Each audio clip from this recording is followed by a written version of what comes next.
deliver on those promises. And so right across the government, there is a great deal of work being done to ensure that budgets are oriented towards solving and delivering on solving problems that our people encounter and delivering on the promises.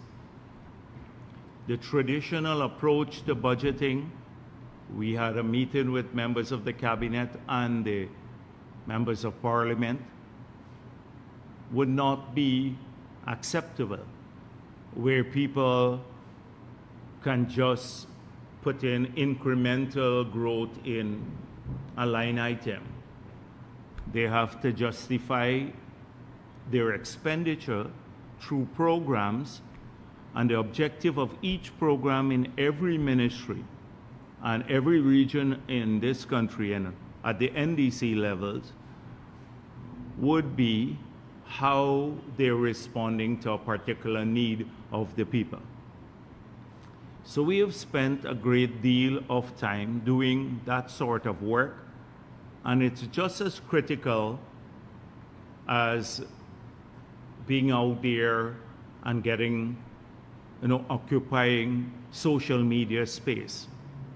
Some people who don't have anything to do, like the opposition, they don't have anything to do, so all day long they live on Facebook or Instagram or TikTok, and they either magnify issues that are of little significance to people and their well-being, or they diminish the accomplishments of the government.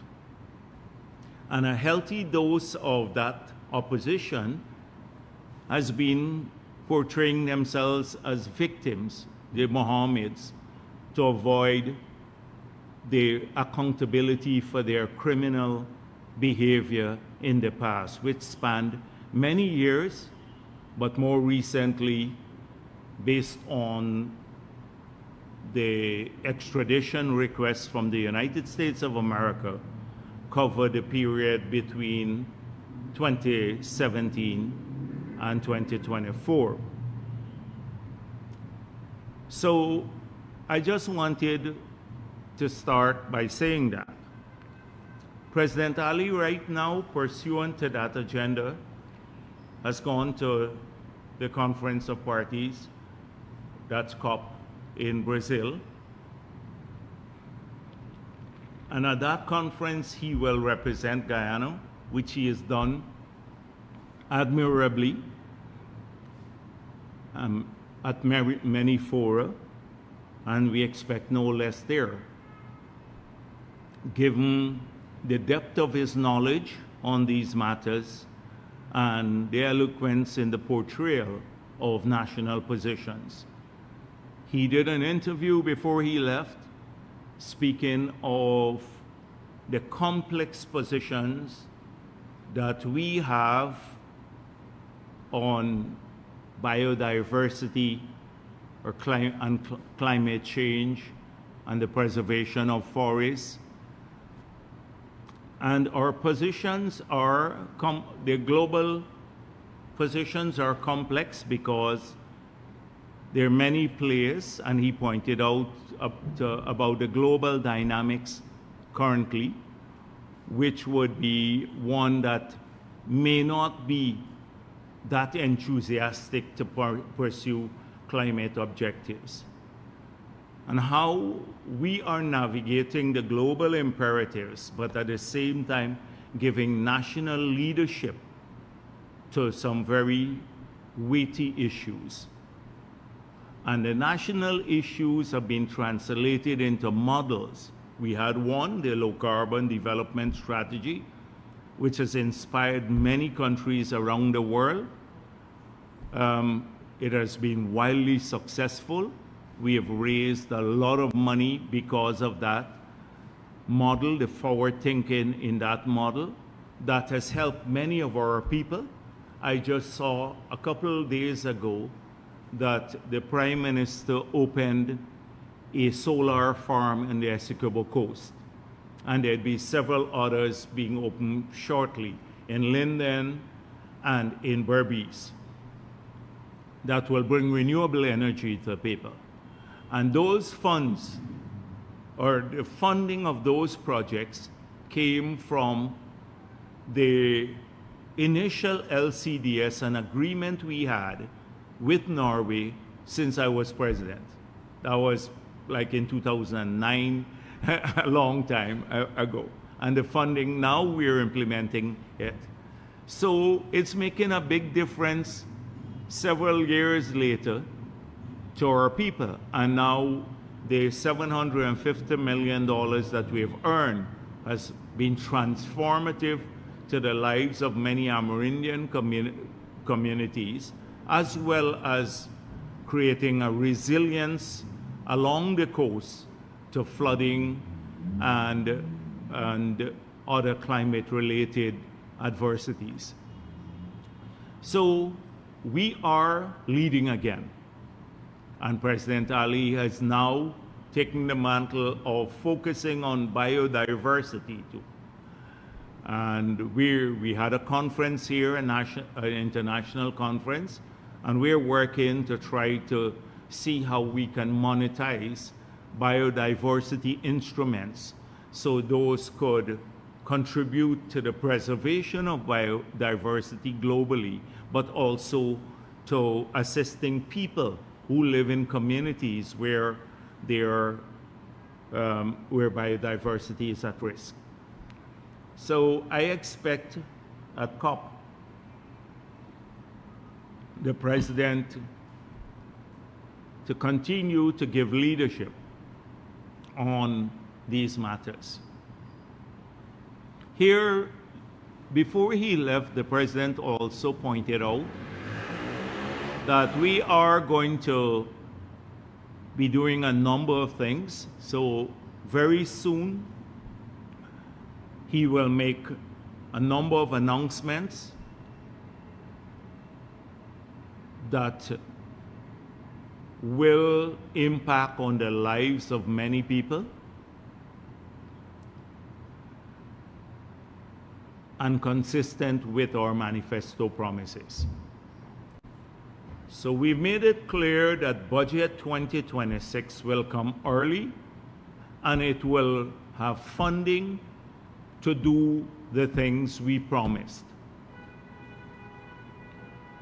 The President spoke of, once again, of the orientation of our manifesto, creating more jobs, better paying jobs, ensuring our people are better educated, they're healthier, that we solve community problems, drainage, garbage, security issues that people confront, keeping our country safe at the border, and he even spoke of, given what has happened recently, but even more so, given what we've been discussing over several years, the need for a migration policy.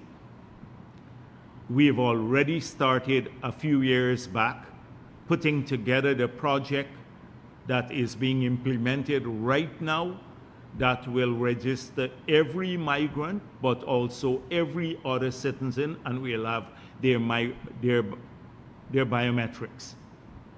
So every person in Guyana will have a card with biometrics, their facial recognition, everything there on it.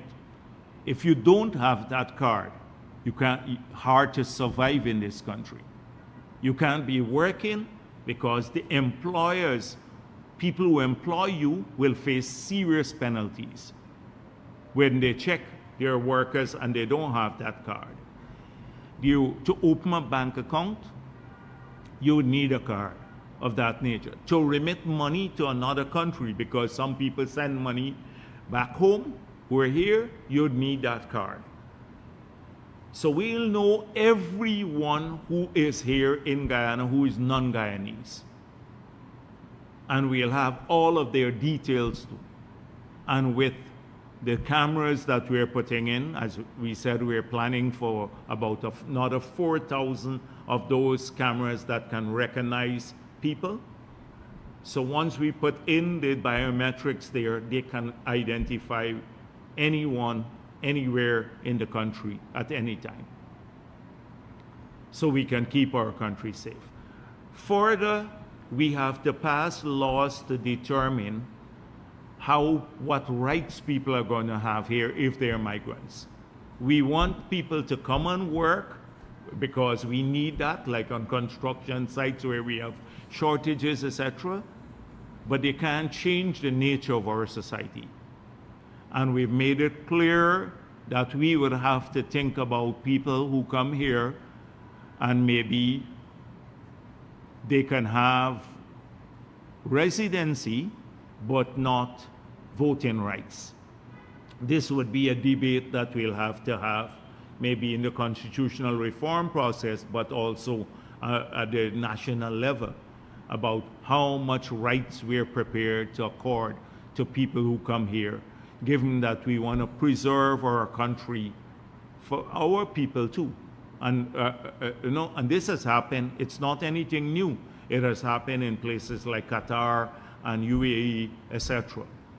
So that is a crucial issue, and you heard the president mention it. Men might have mentioned it in passing, but it's actively engaging our attention, just as the other issues are engaging our attention, like setting up the development bank, working on that, and the other things.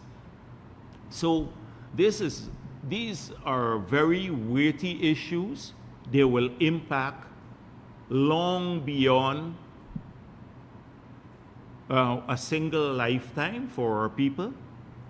And only a party like the PPP that has a depth of experience, has a clear vision of where we want to go, doesn't reduce government to driving Lamborghinis and trying to avoid accountability for your criminal behavior. Only the PPP can take that approach to government.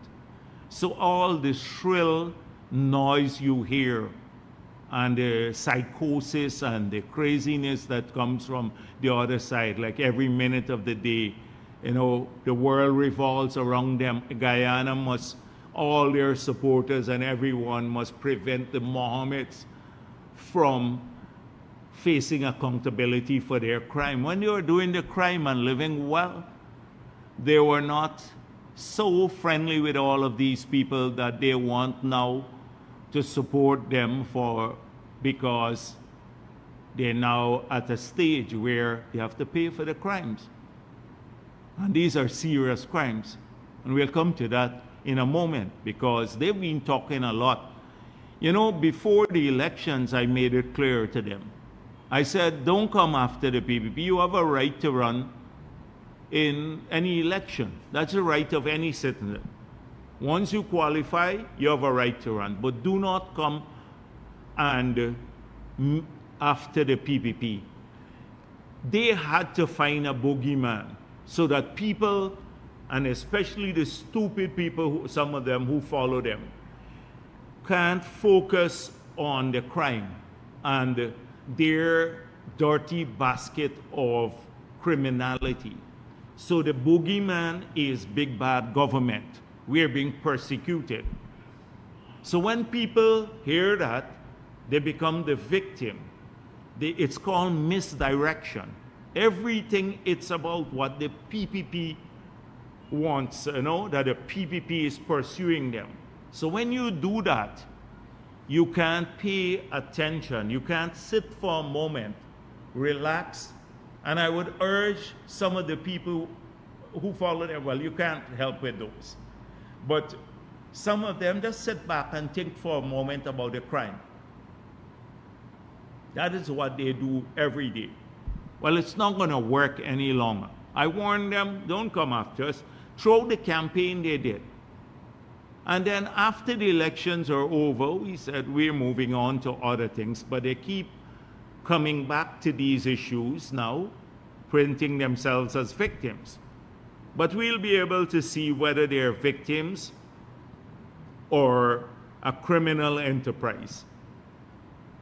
Victims of political persecution or a criminal enterprise. We'll get to that in a moment. So, if you go into the mindset, my personal view is these people need psychiatric care. Both Mohammed, the Hannah Mohammed and the Azruddin Mohammed, they need psychiatric care. They grew up privileged. They believe that everyone, when they say something, must believe them, that they have no accountability for anything, and they have an inflated sense of self. So before the elections, as a manifestation of this delusion, they said, we'll win the elections. You remember that? They're going to win the elections. Their poll showed them, they polled 80,000 people, and 65% said they will vote for them. Obviously, with the feeble minds that they have, these two individuals, somebody fooled them. Somebody made a lot of money off of them. Maybe told them they did these polls. Normally in polls, you don't poll 80,000 people. Even in the United States of America with over 300 million people, a regular poll would not poll 80,000 people. So it went into their mindset. We're winning. The Muhammad said, I have 400,000 followers, so they're going to vote for me and I'll get 400,000 votes. He'll get 400,000 votes. Only a person of feeble mindset or a feeble mind can come up with this sort of analysis. And a number of people who made a lot of money off of them preyed on this feeble mind that they have. And we saw the manifestation of it just a couple days ago. So Mohammed came out of Parliament and he said, the PPP rigged the elections. And when he was asked about providing the proof for this, said, I didn't get 109,000 votes. I won the elections. Not even APNU made such outrageous claims. Burnham made those stupid claims when Burnham was at the height of power in Guyana. And when asked for proof of it, he said, ask Jagdeo. I must provide proof about how he won the elections. And then he said, GCOM site went down for 3 hours and they changed. He was getting high votes and suddenly they changed it.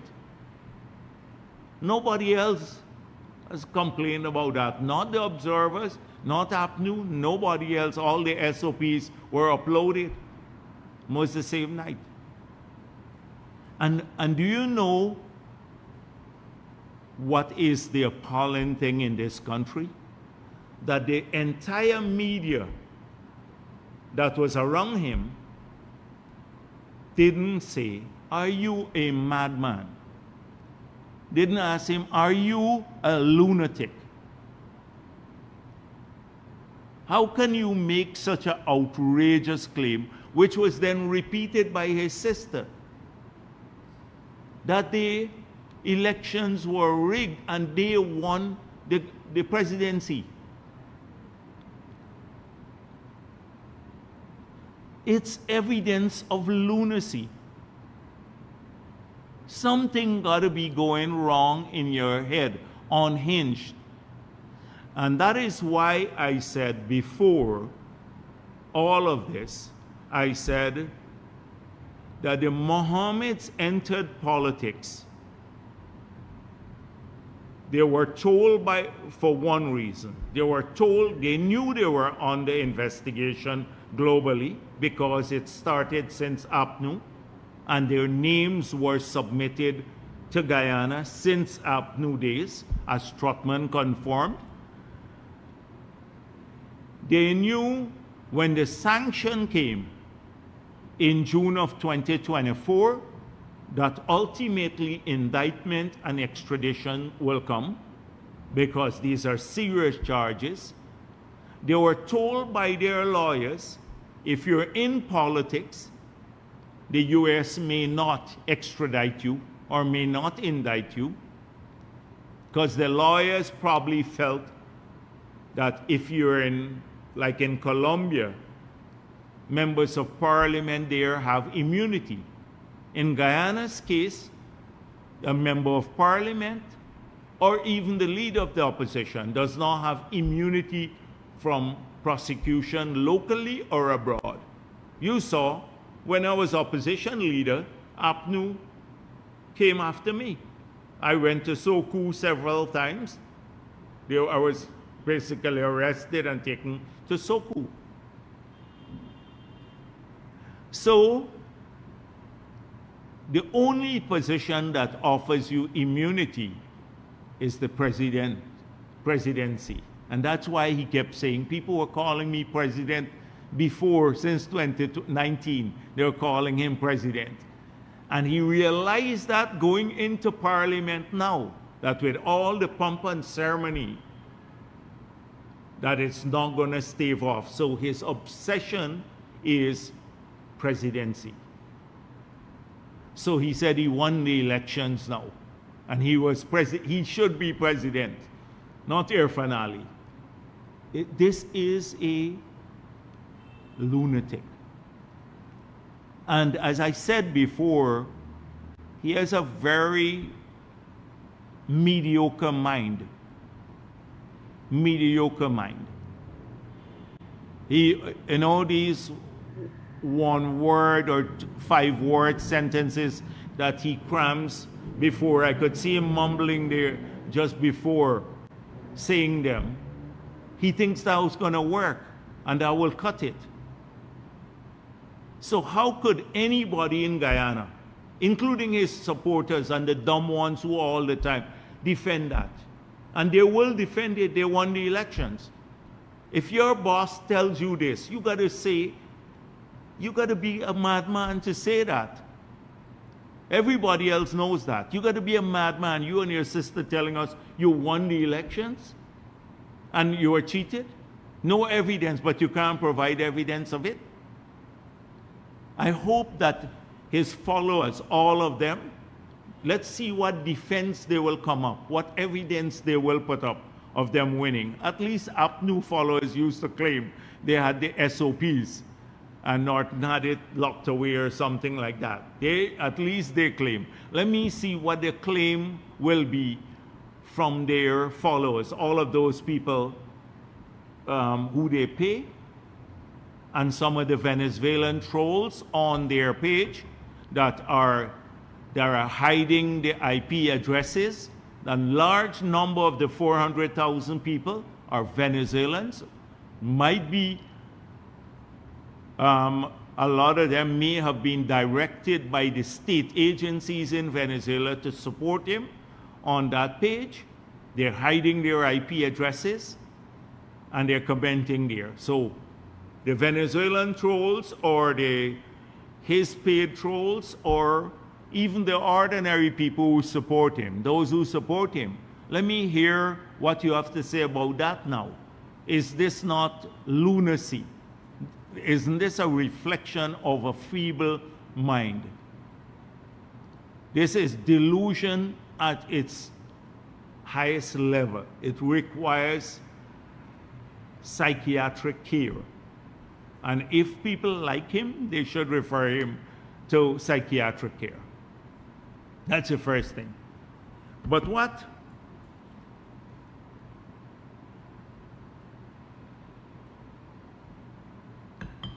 was the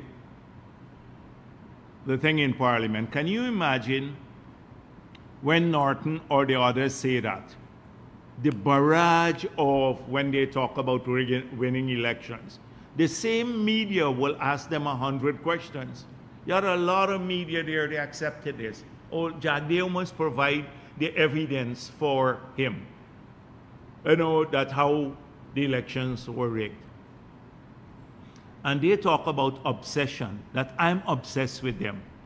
But everything he went with his Lamborghini for me to see, he wants me to provide evidence of how he won the elections. They talk about obsession. They're obsessed. So that's one. That's the first thing.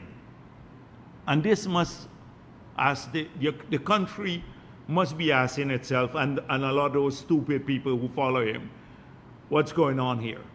Because many of them are like him too. Many of them are like, I can't find words to soften the impact of what I have to say. Really stupid people. Now, I heard, oh, he was a victim of some arrest. You know, when they arrested him and his father. Oh, it shouldn't have been done that way. They must have special treatment. Everyone else can be arrested in a particular way when police come for you, but they must be arrested in a different manner because they've stolen so much money and they're so wealthy now that the law and public officers must treat them differently. That is what they're effectively saying. Now, this guy has been accused of torture. In fact, it's proven that he tortured people. He's been accused of killing paper shorts, accused of smuggling gold, massive tax evasion, everything under the sun. But he can't be arrested by the police with a handcuff. Ashni Singh and Brassington went to the court. They were put in handcuffs and ankle bracelets and all of that, with big chain. With chain, they had chain connecting the arm and the leg. And guess why? Because ACNU claimed that they sold some land for Movie Town at $30 million per acre. When that's the facility there. When the highest bid was $12 million for the land, they sold it for $30 or $20 million per acre. The highest bid was $12 million, and it was pursuant to a cabinet decision that Ashni Singh implemented. And they were placed in chains like this, bound together. This guy has evaded taxes, done a lot of things, but we shouldn't treat them this way because they're the Mohammeds and they steal a lot of taxes. So the country must have a preferential arrangement with them. That is the duplicity, the double standards. And I see some of the people, the same people who were cheering on the arrest of Ashni Singh and Roger Luncheon. You remember Roger Luncheon? They came, he couldn't even move, walked in with a wheelchair and was arrested. The same ones complaining how he was addressed, they were arrested. Now clearly, the police had to go there differently too. You recall the last time the officers went to enforce a ruling, an order, what took place? They mobilized a number of people and thugs to prevent them from going in. They then threatened some of the people, the officers, and their families. People were scared of going back. So you have to go in a different manner now. You can't go the same because they have a track record of mobilizing thugs and others to prevent an arrest. That's their track record. So this sympathy, that's what they play on. Look how the old man was arrested, this person there. By the way, this guy is a character out of some cartoon or something. He said, "It's my father, not me." He threw the old man under the bus. He said, "Oh, it's my father. He smuggled the gold, not me." And when someone asked him, then he should go to jail alone. He said, "I'm not answering your question. You're from pro-PPP media." As though you can't ask him, you know. He picks the media houses like Starbuck News and others. He'll answer to them, but not the others. This is what he said. He said, "It's him, not me, the father." Which son does that to his father? And they blame us for it. He puts the old man in trouble, and then he threw him under the bus. So I see all this crocodile tears being shed about the manner of the arrest. We were arrested too on the afternoon. And for what? Nothing practically. Nothing practically. They have a long slew of the crime. You have an extradition request, and they must be treated preferentially because they've come to believe that they're special. That is it. So that's the second. So we must have two standards. One for Guyanese, everybody else. Your mother, your father, your brother, if they commit a small crime, they steal 2 mangoes, they get the bangle on. They can steal the whole country, and we should go there with a luxury vehicle to pick them up and drop them off at the police station. The courtesy of the government to put them there. So that's the first thing I wanted to deal with, those 2 issues, because I missed a month. So I have to address some of these issues that I saw in social media. The crocodile tear. Look how the PPP arrested this man. You know, they shouldn't have done this. The next thing is Parliament. So they made it seem, and they work up a campaign about the PPP is delaying Parliament because we don't want the Mohammeds to be sworn in, Mohammed to be sworn in as Member of Parliament and opposition leader, because we want him extradited before. Now, we know once there's an extradition request, given what I said, being sworn in doesn't have any impact on the extradition request. You could be Member of Parliament or leader of the opposition, and still it would not have an impact on the extradition request. It does not offer you immunity. So they work up this thing again, or we're the victims of this delay, and government is delaying this. So I asked our people to look at 3 dates. The dissolution of Parliament,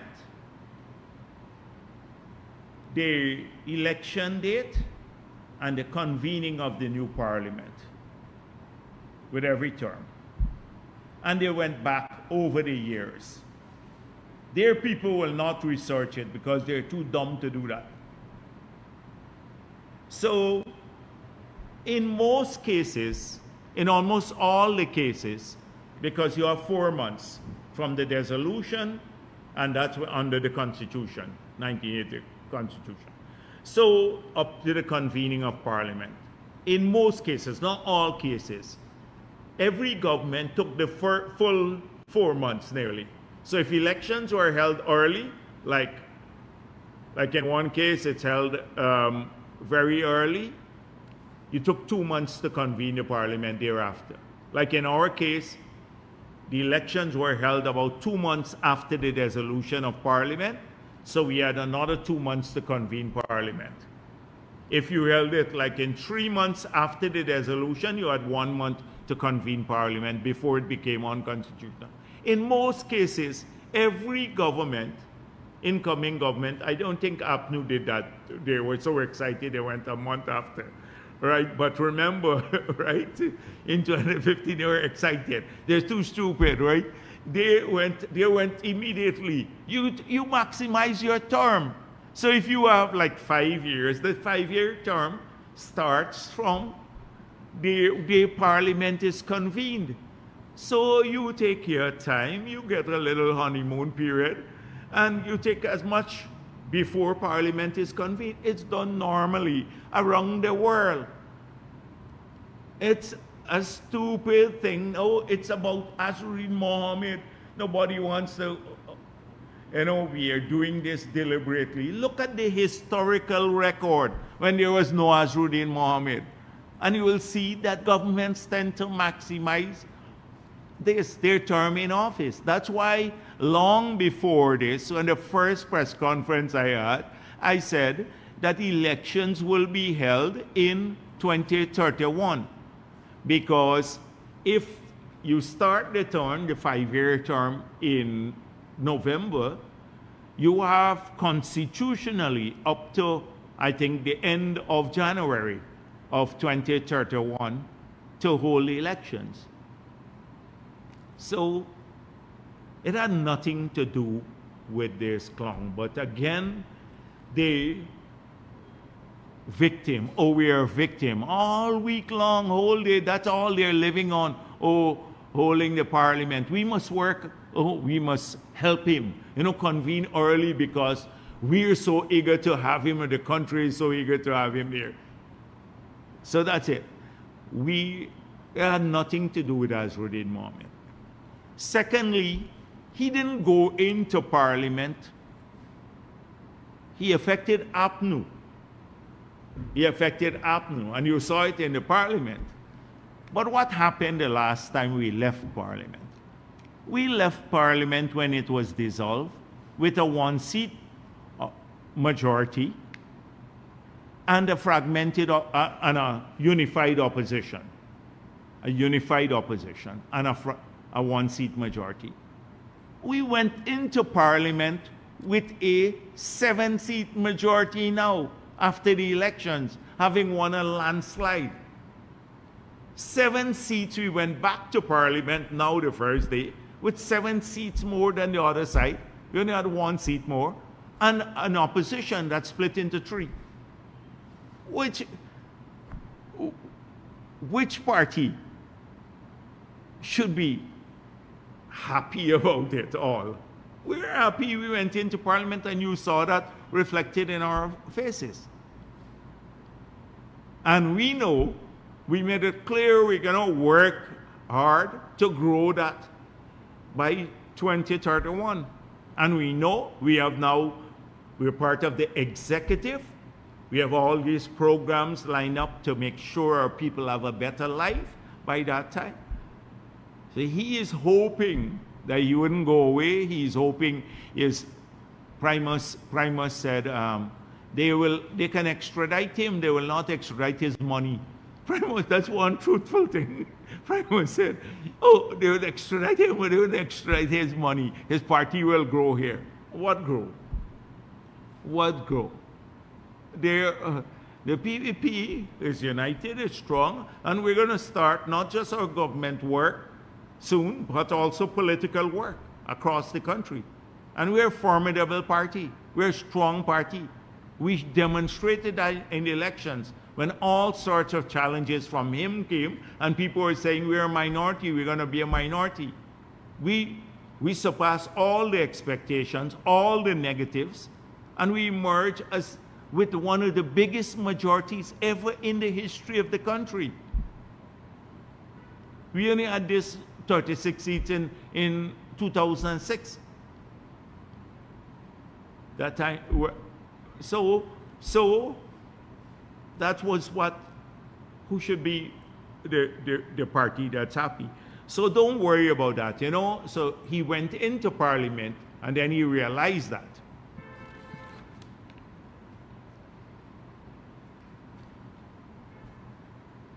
So I saw Starbuck News was gushing over him. They wrote an article. You write that, such an article that's like a lick-ass article. You should read it about him. This is a sickeningly flowery article that means nothing. So they said,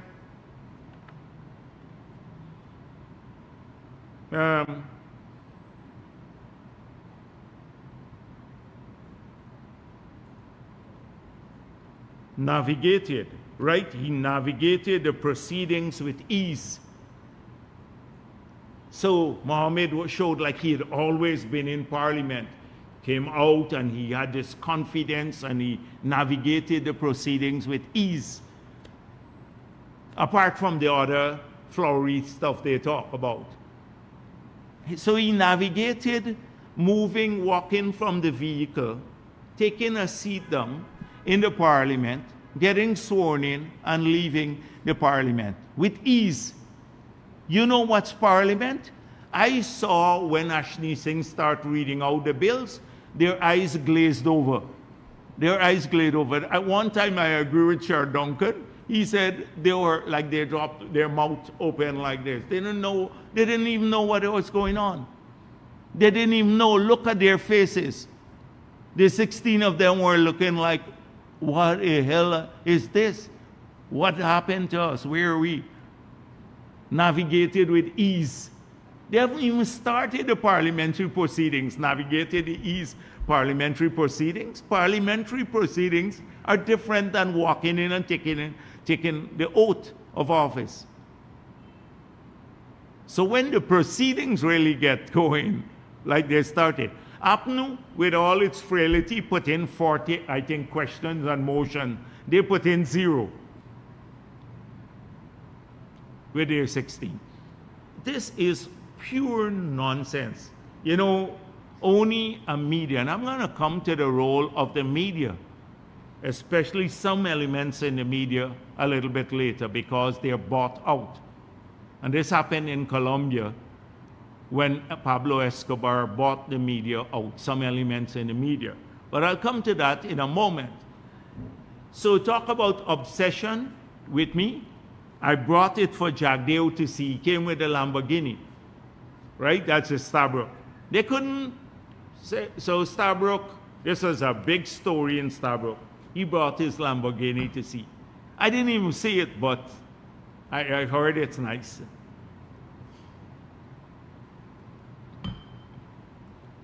And I was just going to say something else about it, but let me refrain from that now. So the Starbuck News said he brought his Lamborghini to show me. Now this Lamborghini, from what I gather, doesn't have any insurance. You know? To drive on the road without insurance, if you're a Guyanese, any Guyanese, you're an ordinary citizen, you're a reporter, if the police catch you, you're in trouble. You understand that? If you hit down someone on the road without insurance, you're in big trouble. But as I said before, the arrogance and impunity, he drives the Lamborghini to the parliament to show Jagdeo that he can break the laws of the country. You could show me anywhere. You could send me a picture of your Lamborghini. I don't give a damn about what your Lamborghini. But what he is effectively doing is say, the police, I was going to use a bad word, to the police and everyone else and the country. So, I would hold Hickens, the commissioner of police, personally responsible if a child or anyone gets hit down on the road and get killed or maimed by that Lamborghini when it's on the road. Hickens should face criminal charges too, because he allows it. Nobody else could do that. Not a single person in the country can do that sort of thing, because it's illegal. And we have one set of laws for everybody, regardless if you thief your assets and get wealthy or not. Hickens should be held personally responsible for that. Because if you drive there, the police just stand by and they allow it to happen. You could have shown me, you could put it on a trailer, bring it on a trailer and drag it in, and you could sit on top of the trailer. So it's not driving, and then you could come off and say, I brought it to show Jagdeo. That's not the issue, whether Jagdeo sees it or not. But the Starbuck News, oh, they put that. They did not say anything about the illegality of it. You know, nothing, not a word about the illegality of it. Because they're complicit. Complicit. Now, this is the same Lamborghini. Look at this. This is a cashier check from Chase in the United States Bank. It says, Remitter International Speed Consulting, tuning, paid to Lamborghini Newport Beach, $680,085.00. This is a cashier's check from a bank to pay for, in the United States, to pay for the Lamborghini. This is the same Lamborghini that he declared here for $75,000. Starbuck News didn't ask him. They didn't know about this. They know the U.S. just indicted him and have strong evidence. It's laid out in the indictment. They gloat, oh, he brought the Lamborghini for Jagdeo because it's about Jagdeo now, not about the illegality. This is it. If a person could flaunt something like that, he's showing the finger to the country. Not me, not to Jagdeo, to law and order. You'd say, I can steal, I can evade taxes, and I'll get away with it because I bought off some policemen, I bought off some people at GRA, I can buy off some people in the the court system, I can buy off some people everywhere. That is what he's doing. He's showing the finger to the country, not to me. I don't give a shit about his Lamborghini. But this is it, criminal behavior and flaunting it in people's face. Drove it there. If he had hit down somebody, your child, then you would have said the same win people who were drink the Kool-Aid. If your child being hit, like he hit the child down on the road, then you would have had a different view of the Lamborghini that he brought to show me. So it's just what I'm telling you before. They expect two sets of standards. Oh, we're victim, but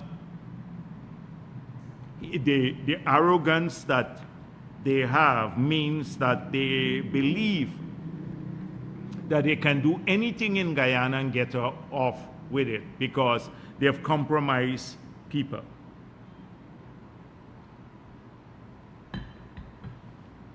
So we saw two issues so far.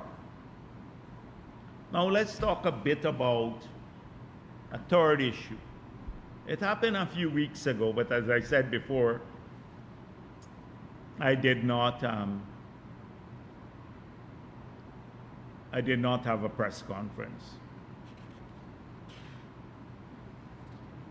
So Starbuck News, again, Starbuck News, I think they're bought off by the Mohammeds, put a story out which says to help the Mohammeds again, because their connection with Venezuela is a very important one. They're trying to cut that connection or any discussion of it in the public domain, because apart from the charges that are the indictment around these a few matters that have already been filed, I believe that when they go up to the United States of America, there'd be several on the indictment relating to connection with Venezuela, connection with Colombia, connection with Middle East. And the Jamaican lawyers point this out, or pointed this out too. So they need somebody to help them cut this connection. As I said before, they bought off many elements of the local media. So you'd recall when Minister Todd pointed out that he spoke with the ambassador, and the ambassador confirmed. He said the Mohammeds went into the embassy. The ambassador confirmed that. Azruddin Mohammed quickly put out a statement. He did not go. But the minister said the Mohammeds, because in the plural sense. So we pointed out, I said, we have evidence that Nazar Mohammed visited the embassy. Now, Nazar Mohammed is the father of Azruddin Mohammed. He is also sanctioned, OFAC sanctioned. He's a subject of the extradition order. They're in the same family. If I were to, I know I'm high profile, I'm running for the presidency, and I want to conduct business somewhere, would I go myself?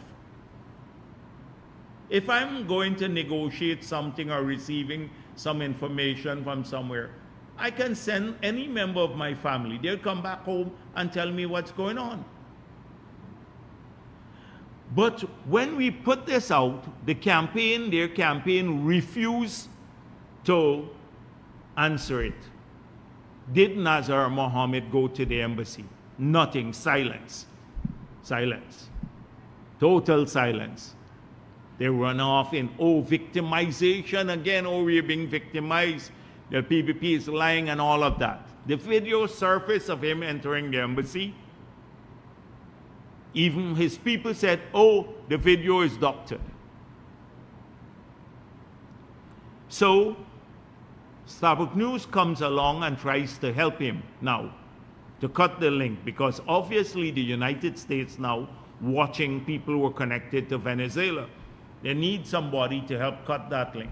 So Starbuck came and issued a statement. The Venezuelan ambassador said, no, the Mohammeds did not go.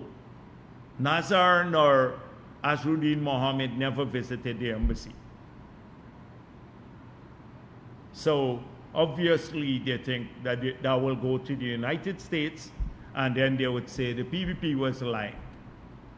They did not count on Minister Todd responding and releasing the correspondence that the Venezuelan ambassador had sent to him. They didn't count on that. So Starbuck News, getting caught with its pants down and trying to help the Mohammeds cut that link, then issued another story. Venezuelan ambassador did not refer to Nazar Mohammed in Starbuck News interview. So Starbuck News erroneously reported that the ambassador had said that neither of the Mohammeds had visited. This is not so, as he had only spoken about Azruddin Mohammed. Starbuck News regrets the error and apologizes to the ambassador for any inconvenience caused. Imagine Starbuck News apologizing and all of that. They say the vilest things about us, never apologize, but they're apologizing now. So, when the matter came out, so the next story should have been Nazar Mohammed did visit. Did you call back and now the ambassador and say, since we misinterpreted what you said and we erroneously reflected it, Starbuck News would like to do a follow-up. Did Nazar Mohammed visit the embassy? And if so, why? That story never came and will never come. That's how journalism works. So they visited. This is serious business now. The father of the candidate, an OFAC sanctioned person, a person who is the subject of extradition, visited your embassy. Now, can you confirm? And what did he want? That's a great story. That's a story that will never be written by the Starbuck News.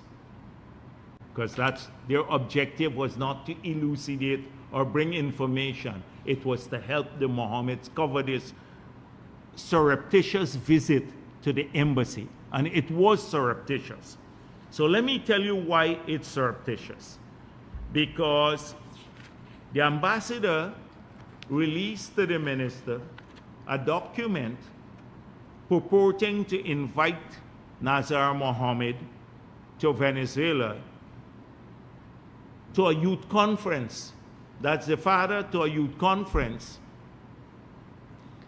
to be held on the 25th of July 2025. 25th of July 2025, he received a letter to go to the youth conference. He visited the embassy in August after this youth conference had been held. This is the correspondence. Here it is. That was given to the minister. This was his invitation letter to go on the 25th of July for the conference, youth conference, and he went in there August. Couldn't have been for this youth conference. It had to be for something else. So, given the sensitivity of the border issue, given that there are many claims that the Mohammeds were moving gold for Venezuelan generals in contravention of the United States sanction, given that Trotman confirmed that they were on this list since that time. This happened sometime in the past when there were sanctions. There must be heightened suspicion about linkages. That's one. Two, I made it clear that US Congress people get briefings.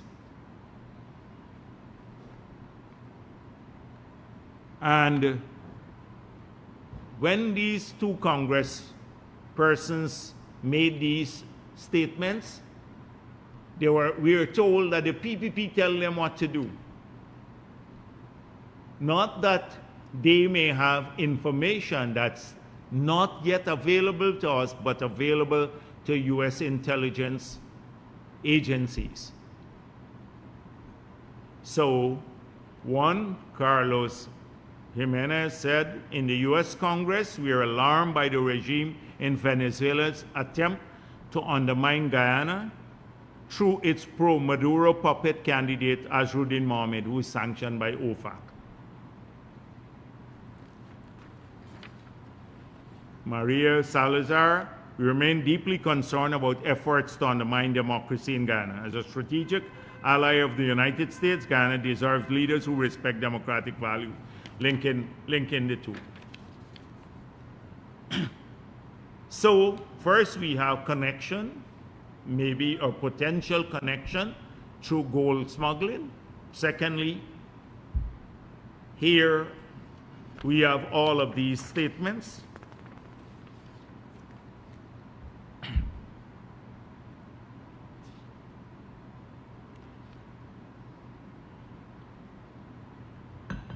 Third is when I see a lot of speculation about the terrorist incident in Guyana in the public domain. And what struck me was the lukewarm response from Team Mohammed to the efforts that every other media house made and every other political party in trying to get these people. When the police statements came out to replicate them, etc., they didn't put it on their page. So what I found very strange, and personally, is that the extradition request was sent, I think, to the State Department and Justice Department on the 26th of October. On the 26th of October, the same day, we had this terrorist incident in Guyana.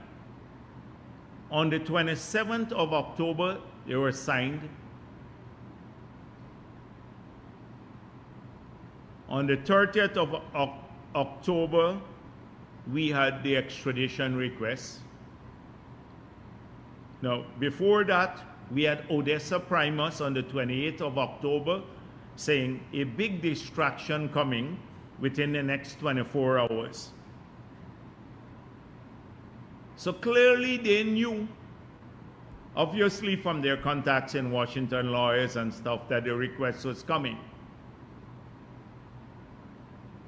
It's a funny thing that on the same day that the request went in and it was signed the following day, and Primus posted on October 28th about the next 24 hours it will be coming, something big, that we had this incident. We can't discount it. That's why in the requests for bail and everything else, the lawyers from Jamaica were making the point, a very telling point. So I'm wondering why they're using their contacts in the media to try to break this connection that they may have with the Venezuelan regime.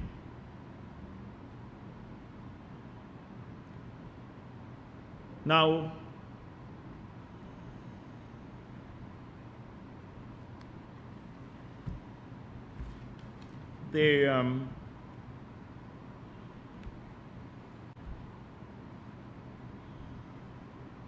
I said I want to talk back about linkages. A couple of days ago, maybe 2 days ago, another OFAC sanctioned Colombian was held at Curupukari. 2 days ago, was held at Curupukari coming into Guyana. And what I say now could have long-term implications for Guyana. And if we're serious, we tackle it now. We have to come down very hard on it. When Pablo Escobar in Colombia, he became a member of parliament too. Pablo Escobar was one of the biggest drug dealers. They compromised the judiciary, pay off people in the judiciary. They paid off the police. They paid people in the army. They paid people in the media. They own sections of the media. And then in the executive too, they're bribing ministers and orders and other people in the other arms of the executive. So they became untouchable. It was heading into a failed society. Look at the consequences for Colombia: kidnappings, bombings, killings, etc. These people, that's the culture there. And we should not, through these linkages, we have to be careful that we don't replicate that culture here. We have to cut it out early, because in that sort of society, it's only violence. You look at the consequences for Colombia for decades upon decades. When individuals who have money, ill-gotten money, believe they can buy out everyone else, including the media, and we've seen it here. We've seen it here. The media, half of the media in Guyana would never ask these people the tough questions. He went through the whole parliament, breached through, and barely anything about his criminality. They didn't say it's the worst day for parliament in our history. They said it's a historic day. That a criminal, it might be historic in that sense here, that a criminal who is wanted in the United States of America, who's a fugitive in the United States of America, basically, because that's the act we're going under, who's facing extradition proceeding, is going into the parliament now. Never happened in our history. Even with Abdul Qadir, who was charged with terrorism, he was not a member of parliament when he was extradited. Or not extradited, he got into the US. So, this is something we have to guard against. And all of those people, years from now, 10 years from now, that's when you see the consequences of subversion. When people who believe that through their criminal, either through gold smuggling or drug dealing or whatever else, or other criminal activity, they amass wealth and they control all of these agencies, then the society disappears. And that's what these guys would like. And I think the man from the OFAC sanctioned man might be thinking, oh, in Guyana they're treating another OFAC sanctioned man like a hero. Some of these people might as well go down there in Guyana. So we have to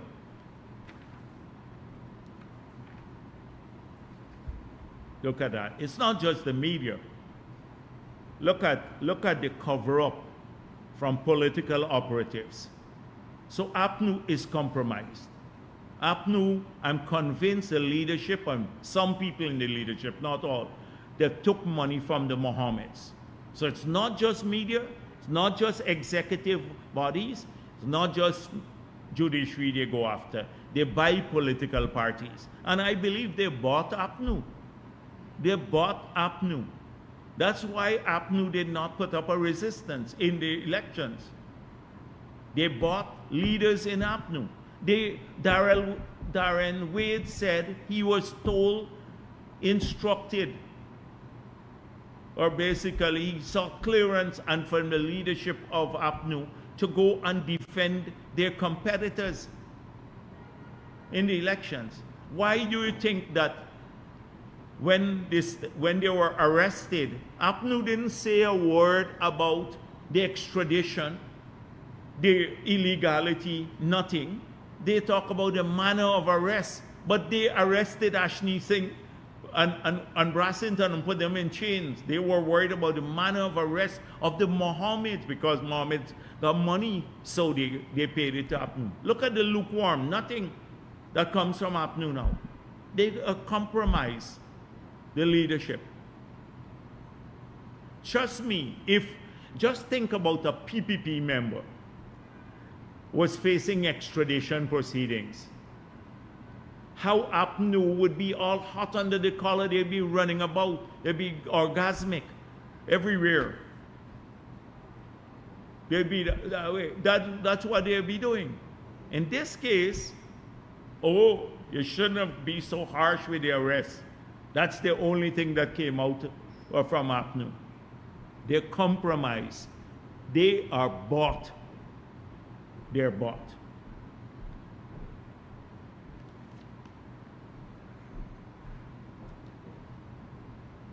Why you bring this nonsense over here? Who sent this stupid thing? Yes, no.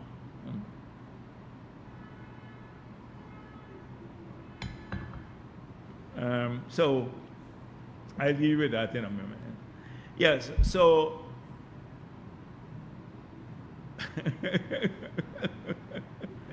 no, what they sent me the stupid Team Mohammed thing.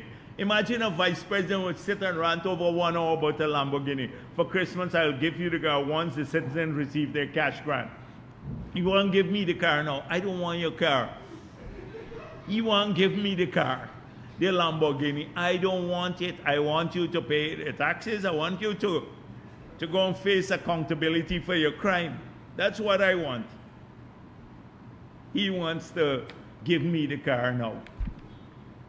This clown, yes. So you watching? He's watching, yeah. Since you see who's obsessed with who? Now, I've dealt with people like, I dealt with Desmond Hoyt as president. I've dealt with Desmond Hoyt. I dealt with Corbyn. I dealt with other Norton. Lots of leaders from the PNC, men or on the opposite side, but men of stature and intellect. It's like he's a new breed that I don't know really how to deal with, because you can't appeal to him intellectually. You know, you can't have an intellectual debate with him. Oh, you bring car for Jagdeo to see. Now you want to give me the car. You want it? This car got too much trouble, bro. Keep your car there. Right? So I was talking about the thing is, look at the cover-up. So you know GHK Lal been cussing me non-stop every day. He knows who's corrupt in the PPP, all that stuff. Everybody. And so it came out that he was the head of the gold board for several years when the bulk of the gold was smuggled. The bulk of the gold was smuggled at 10,000 kilograms under his tenure as head of the gold board under APNU. So he's wetting himself with fear. He's all over the place now. Every day he's going on TV shows and stuff, talking, you know, about oh, it wasn't him, it was somebody else, he's clear and all of that. So he said he saw a list of 40 persons, their names and pictures of people who had been smuggling gold in 2017. And he gave that list to Trotman. So obviously he had a list of 40, as a head of the gold board, 40 persons, he confessed that, who were smuggling gold at that period. In that period, when he was head of the gold board, he claimed he gave the list to Trotman. Trotman said, I never saw any list from GHK Lal. And GHK Lal then said, the Mohammeds were not on the list. Trotman said, I had a list that had the Mohammeds on it. I had a different list. I didn't get it from GHK Lal, but it had the Mohammeds. So clearly you see what we're talking about. You see what we're talking about. So the Mohammeds, it's not just about buying out media, etc. They bought a whole political party in APNU through a couple of leaders. They bought it. Imagine Norton, Sheriff Duncan said, Norton has him on a tight leash. He can't talk about them too much. Nigel Liu showed up at the court. He's not representing the team, but he's a friend of the court. That's how he showed up there. But we know differently because we saw them going to him and with Trotman. But he showed up. What is he doing there? He's a friend of the court. Oh, I'm not representing the Mohammed because he's trying to retain his ex-son contract. So he can't openly represent them. So he shows up as a friend of the court, but really representing them. Now, Rosedale Ford is there. Rosedale Ford was the new PNC leader, was supposed to be the new PNC leader. You remember at one time? He showed up, their whole PNC apparatus. So, linkages, compromise, all of these things. That's what we are playing with here. When people can buy out a political party, then you have big trouble. And I would urge the other APNU people, if you want back your party, you have to rebel against it. You have to rebel against it. Because this road is not going to lead you into a healthy future. So let's come to the extradition now. So the request came.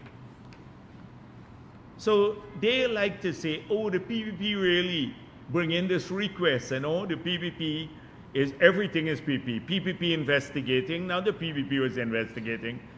The United States was investigating them from 2017.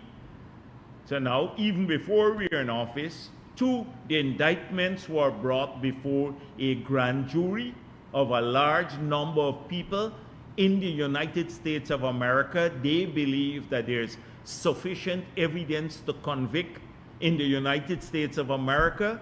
That's a jury, and they decided to indict them. The request came from the United States. So you see here, this is the Attorney General. Someone signed for the Attorney General of the United States of America. And this request came from Marco Rubio himself, the US Secretary of State. You see his signature there? Marco Rubio. It's not a junior man in Florida. Or it's the US Secretary of State. That's it, his signature there. That's the seriousness. It's at the level, the federal level, by the US Secretary of State the request came from. We are part of a treaty. We are part of an international community that believes that people must pay for their crimes. There are several transnational crimes involved here in this matter. If you read the indictment itself, so I saw his lawyer saying,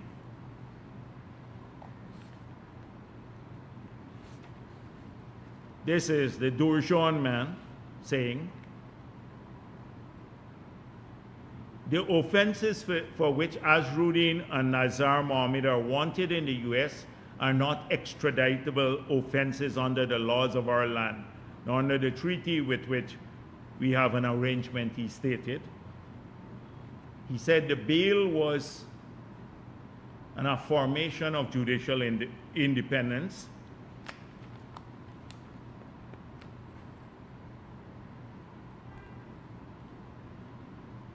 Then went on, Durjan specifically challenged the prosecution to identify local equivalents for alleged foreign crimes. He has failed to explain what is one single counterpart in our law?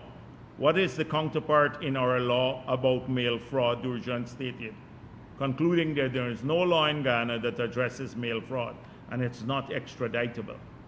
Well, obviously, Durjan did not read what we all read,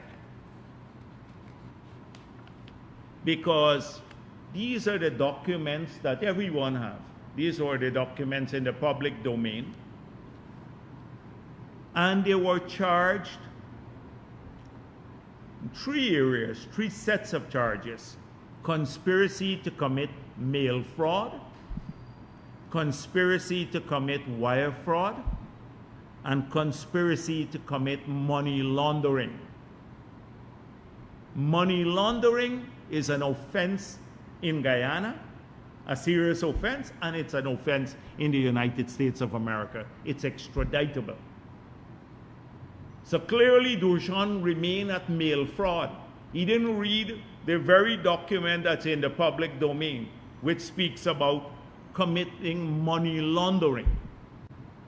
And from this small document, because obviously the U.S. doesn't want to play all of its cards until the prosecution starts. But from the cursory read of this document that's already filed in the portal that is available to everyone, it speaks about Company 1, with offices in Miami, provided secure worldwide transportation services for precious metal shipments originating from Latin America. Company 2, with offices in Miami, with a private and commercial interstate carrier that provided worldwide shipping and delivery services of packages. Company 3, based in Miami, provided for freight forwarding services for shipment of packages and goods to Guyana by air and sea. Company 4, with offices in Miami, was a private and commercial interstate carrier that provided worldwide.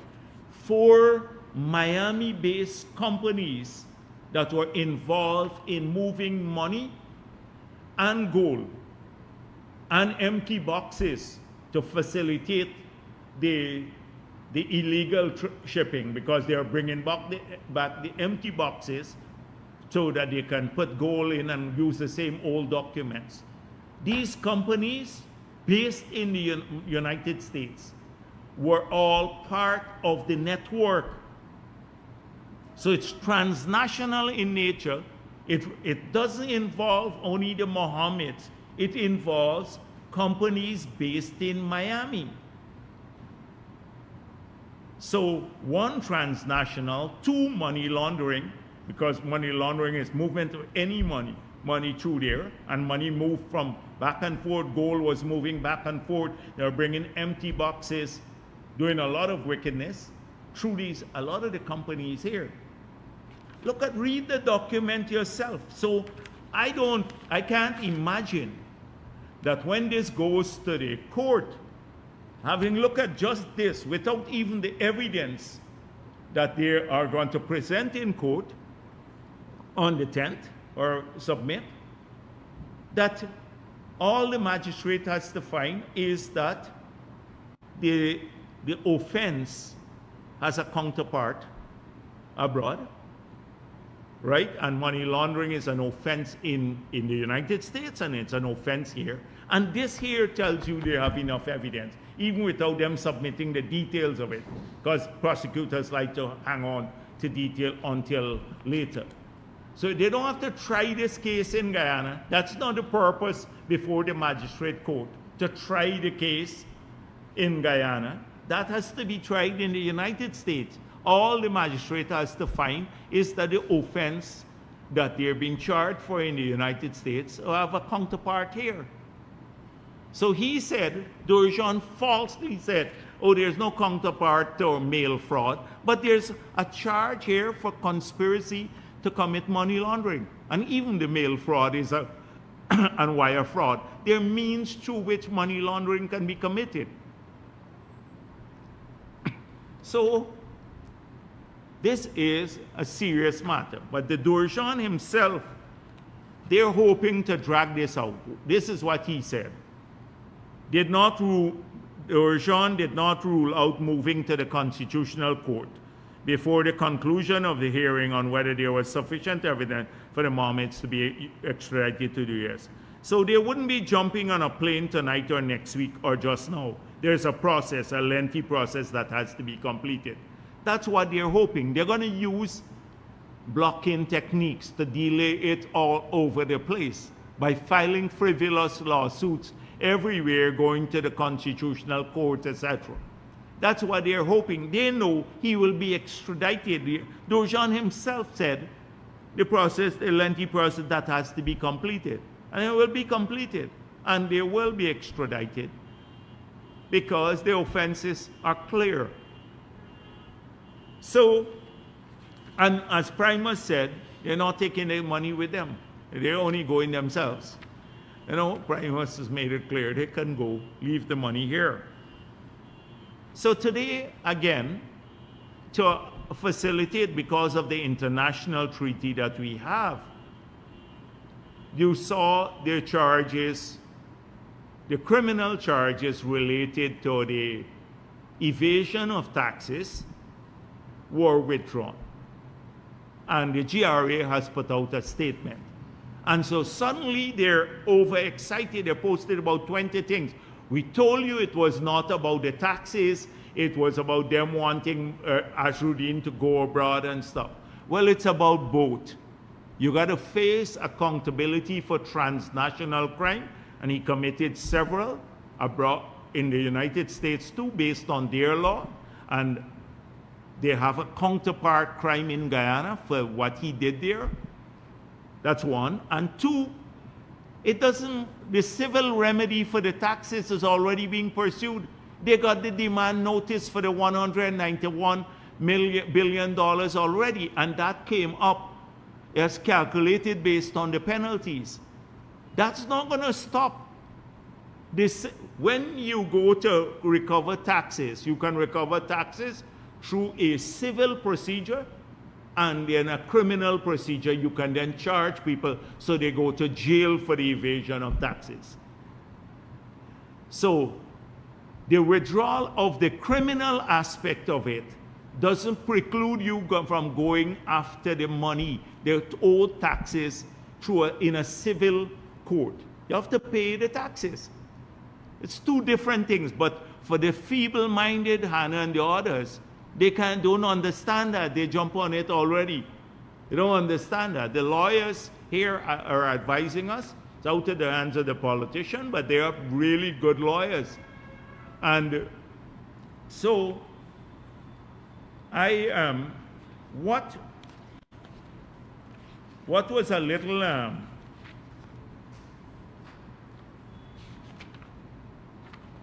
about this whole thing about bail. So this is a serious matter. A serious matter. Don't worry. His lawyers are collecting a lot of money. They have to talk a lot. But people like Rosedale Ford, remember? Rosedale Ford has lost every election case he has had. He is not a great lawyer. He would talk about the constitutional matters and etc., like what they did with elections, and they lost everything. They have a duty to collect they collect money from their client, so they got to go and find something. Lawyers do that. It doesn't mean what they say is sound. They have to justify the money they collect, and a lot of it is the money they're collected. So there is this affirmation of, I was looking for something that, the seriousness of this offense. In other parts of the world, people don't get bail. Here in Guyana, it's peculiar. But let me tell you who recognized how serious the offense was. Rosedale Ford himself. This is what Rosedale Ford told the court, because he recognized that bail may not be given because it's a serious offense. He said, this is a Demerara Wave story. Mr. Ford offered a number of safeguards in addition to cash bail to ensure the Mohammeds do not flee their jurisdiction. They include reporting to the police several times daily, drone monitoring of their homes, bracelet monitoring, police accompanying them to hospital, and lodging of all of their property. So clearly, even they didn't expect bail, I think. They offered all of this. They gave the court everything. They said, we're going to, several times a day, the Mohammeds would report to the police, drone monitoring over their homes. They'd have this electronic bracelet. They can't come out of their homes and stuff like that. Their police can accompany them to the hospital. All their property they would lodge. So they must have been shocked themselves when bail was given. That is what we are confronting. This is to tell you how serious it is. But here, not only bail was set, so the bail was set at 150.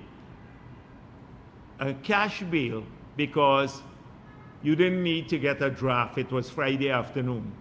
It wasn't the seriousness of the offense that determined bail. It was a convenience to the Mohammeds. So they could pay $150,000 in cash. People don't get bail for that. You can imagine the world looking on at Guyana and saying, what is happening in that country? What's happening? And from the US and everywhere else, what is happening? Rosedale Ford, based on the Demerara Wave story, knew the seriousness. That's why he offered all of these things to the court. And so all of those people who talk in a lot of the Kool-Aid gang here, this is what is serious. This is a serious offense. Extradition, and it was not by a junior man in the United States. The United States Secretary of State has signed the extradition document. Marco Rubio speaks for he's a member of the cabinet in the United States of America. Pam Bondi, her office signed it. Came from that level. So they think that it will go away just like that. No, going to go away.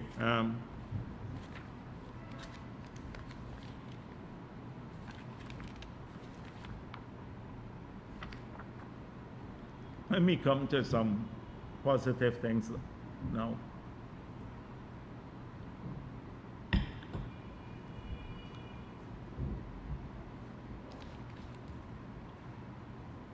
So the half-year report is in. Many of you have seen the positive things that have happened in our country over the last half year. As I said before, we now have to consolidate. We now have to continue to diversify the economy. And you're going to see renewed energy around those areas. I just wanted, before I end, maybe I should not, I just leave questions rather than go on much longer. I've already been going on for quite a while. But since I missed the 3 weeks, there's a 4th week, and since they think I have an obsession with the Mohammeds, that's why they said Jagdeo has an obsession. They have an obsession with us. So he wants Jagdeo to see, he wants to give me his car and everything. No, I don't need that. So we'll continue to do what's right. We'll continue to do what's right. We're not working for the Mohammeds. We don't care about all of the threats and everything else that they're making to try to subvert witnesses. If they'll come down like a ton of brick on their head. And we're watching the people who are going to not perform their duty because they're compromised. We're watching them carefully. That's all I have to say. Thank you.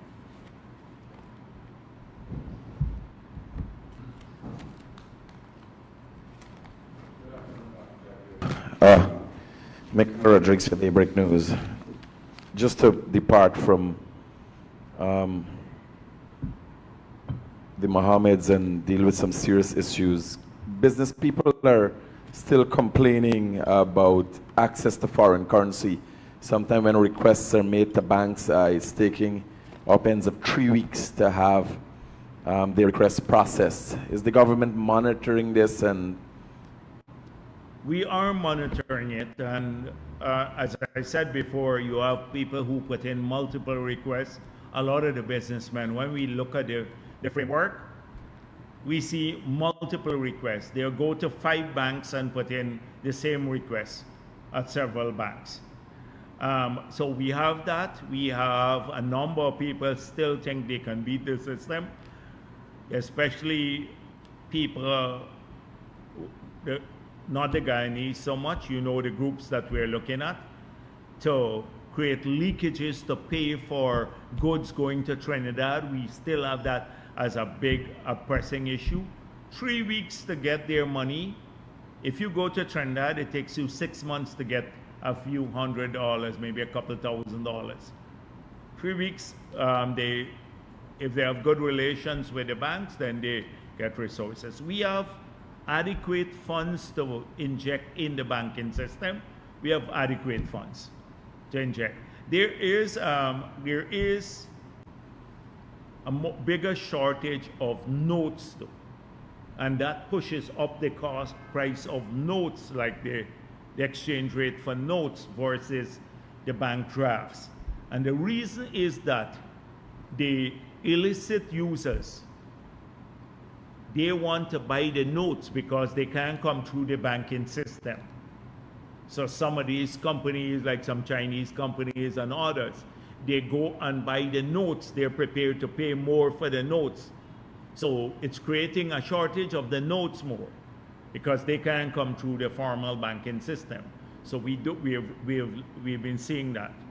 And there are people who come here and they come in to take cash to places like Panama and all of that. We're watching it carefully, where they're taking out large quantities of cash. They declare it, but they take it out to Panama. They should be using the banking system if it's legitimate, not to take bundles of cash out, because it puts more strain on the availability of the physical currency, because that's harder to get than the bank drafts.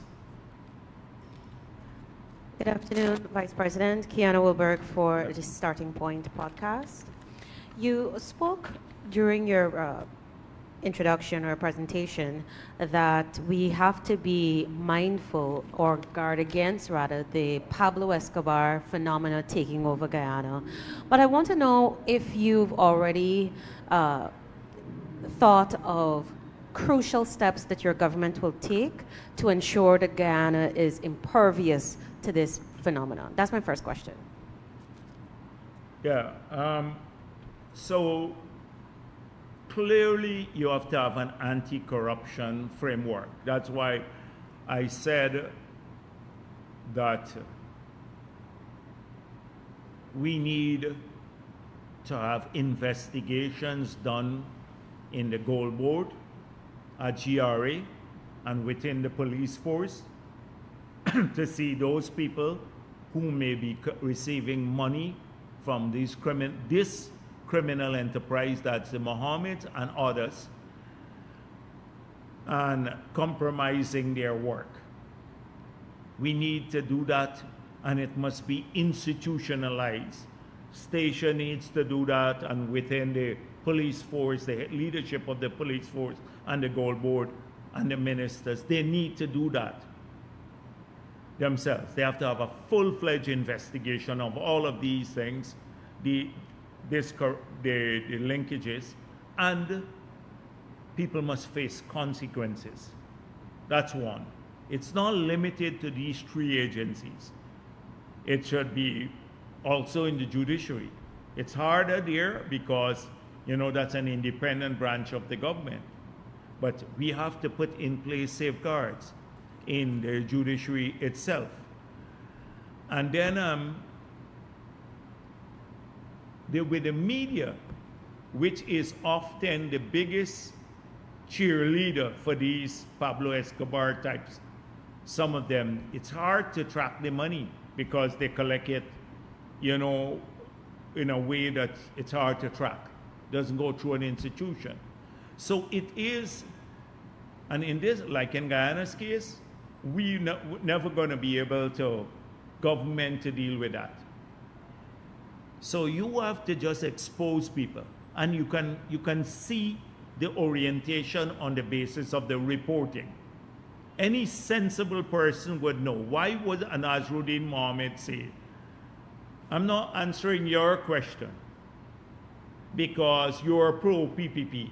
So a media house that he perceives as pro PPP, you have to be pro Azruddin. And then he turns to the Starbuck News, or Kaichor News, etc. He doesn't. Imagine I say, I'm not taking question from you, Kaichor News or so.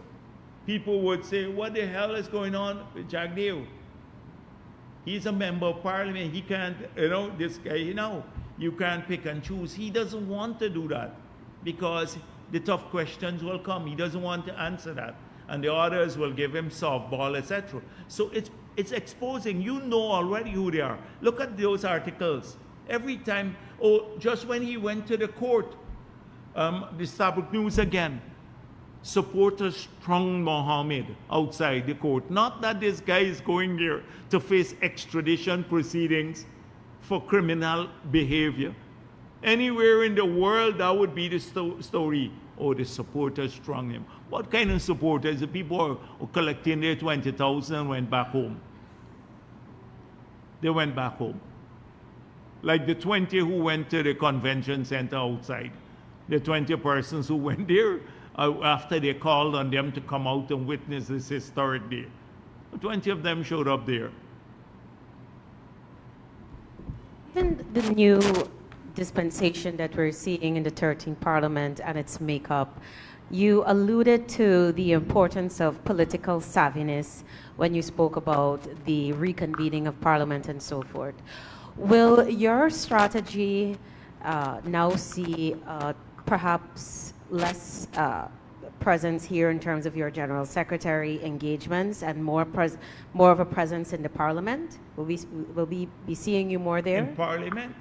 Parliament, well, the Parliament should do the people's business, and we need to make sure that the people's business, we discussed this, that all of the things that we promise in our manifesto, if they require a legislative change or new laws, those must be priority in the Parliament at this stage, because it's part of our fulfillment of the promises we made to the electorate for better education, housing, water, all of these things. So we've already prioritized what we want to do there. Then on law and order, that's the next set of priorities. So it is series of legislative agenda that prioritizes the tools to deliver on our promises, to keeping our country safe, which has several dimensions, the external dimension as well as the local one. So for example, working towards ensuring that we have laws that we can better track people here, etc. Those are the kinds of things we're talking about. So we have defined what our parliamentary agenda is already. And once those are pursued, Parliament is not like everyday thing. So you would see me as General Secretary of the party a lot more on the ground too, because that's where we build up the party.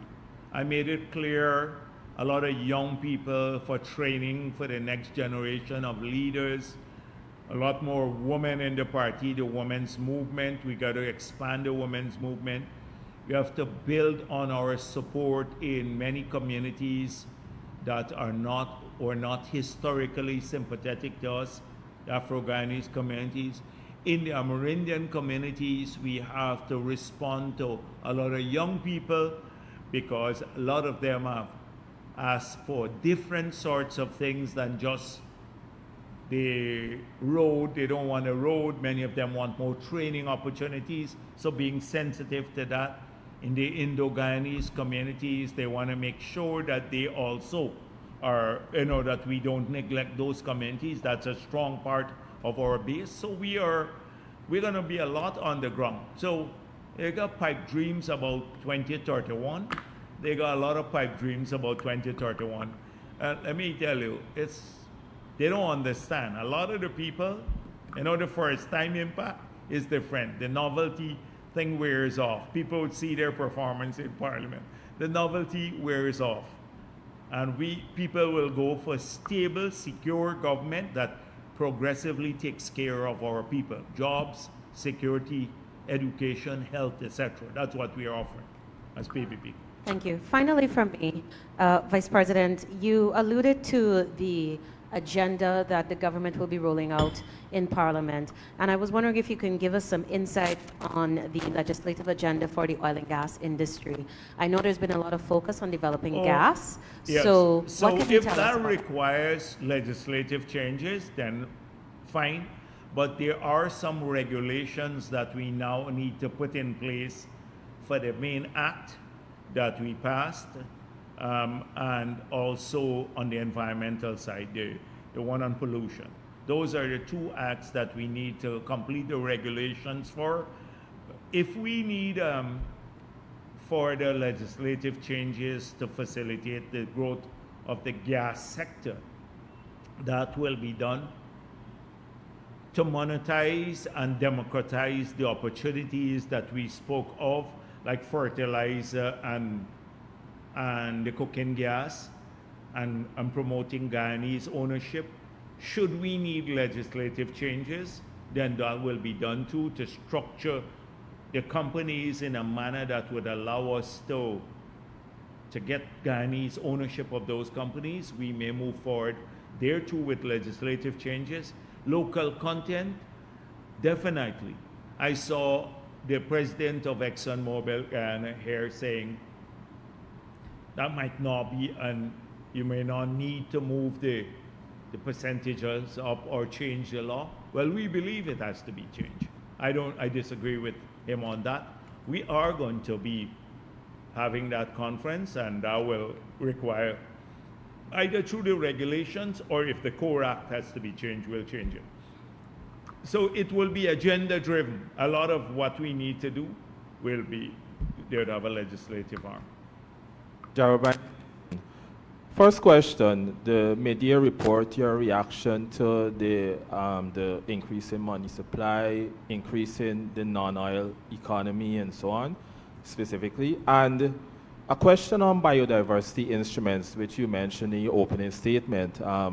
After Apple would have purchased our credits and so on, have other companies also expressed an interest, or airlines? Because at one point we were trying to get airlines to purchase the credits. Yeah, so yes, there have been some small sales that we are pursuing, but high priced, because we don't want to compromise on the price that we got through the Hess arrangement. In the voluntary market, as I said before, there is no compliance market outside of the CORSIA market, and that market is very tiny. So where most of these emissions are traded would be on the voluntary markets. And that again is low volume and low price. We don't want to diminish the high quality of our carbon saving efforts by entering those markets at a low price, or else we would have sold everything already. So even the sales that are smaller that we are pursuing must maintain the same high level price that we got. So we're not rushing to do that. We still have 70% of our credits to sell. So we're not rushing. to do any of that. When the good opportunities come along, we will then pursue them. But there must be really high valued opportunities. On money supply and stuff, money supply has to do a lot with, sometimes it's deliberate and it shrinks or it expands deliberately. And then sometimes it happens because of economic conditions. So often in times of, if the money supply grows beyond the real economy, it promotes inflation. If it shrinks too much based on the transactional need for money, it leads to economic shrinkages or lost opportunities. So often it's a balance, and a 6 months movement is not a good gauge or barometer to judge a macroeconomic policy. Macroeconomic policy is made up of several things. You look at the 4 macro accounts, you look at your balance of payment, you look at exchange rate policy, interest rate policy, and then you determine to some extent whether you want money supply to grow or not. You look at the fiscal deficit and how you'd finance it. So don't try to judge too much from a 6 months report of a movement in a particular variable. The non-oil economy grew in a healthy fashion. You saw that. In a healthy, which is pleasing, very pleasing. Okay, yeah, go ahead. Good afternoon. Dr. Bharrat, Jagdeo, we saw President Ali encouraging Guyanese to set up their bank accounts to access the cash grants. What would happen to those living in the hinterland? What mechanism will be placed? We're looking at it. Nobody will be denied their cash grant because they don't have a bank account. But it's good to do that. So we're obsessing over this issue. When you talk about obsession, it's not with Mohammed, it's how do we get all of our people connected to the financial system? Even people who live in guns, the most remote parts of our country, or say barometer. So not just coastal areas. So this is where fintech, internet banking, mobile banking, is important. And that's what we are working on aggressively to see whether through the taxation system we can encourage people to provide that service. So you could be in Ghana and you have a phone, and because they have now the internet connection, you can check your account, you can have an account, you can have your money paid into your account right there and stuff like that. You can track it. We are trying to see if we can put in electronic. You can't have a bank in every area, but you may be able to have in some central areas like terminals where people can go and access cash. So say the 5 sub-districts in Region 9, they can all have like a central area where people can go, like Letem, Anai, Karasabai, or Aishalton, or one of those places, and then they can come to those areas and do banking transactions. You're not going to be able to have full-fledged banks, but those kinds of units. So that's when the president urged people to set up the bank account. We're hoping that more and more people will be doing this, and then it's easier for us to put money. You don't have to go and join a line to get your money or something like that. It gets paid into your account. That's where we want to move the country to. But nobody would be excluded because they don't have a bank account. We're not going to do that, especially in the remote areas in the country. But we're like some of the places when we gave checks in Region 1, a lot of people couldn't even cash their checks too. We had to go back in several times. People became a little dissatisfied with us because we gave the checks, but they said we have the checks and we can't get our money, and then they blame us for it too. So we then had to work out all sorts of arrangements for that to happen. Okay, well, thank you very much.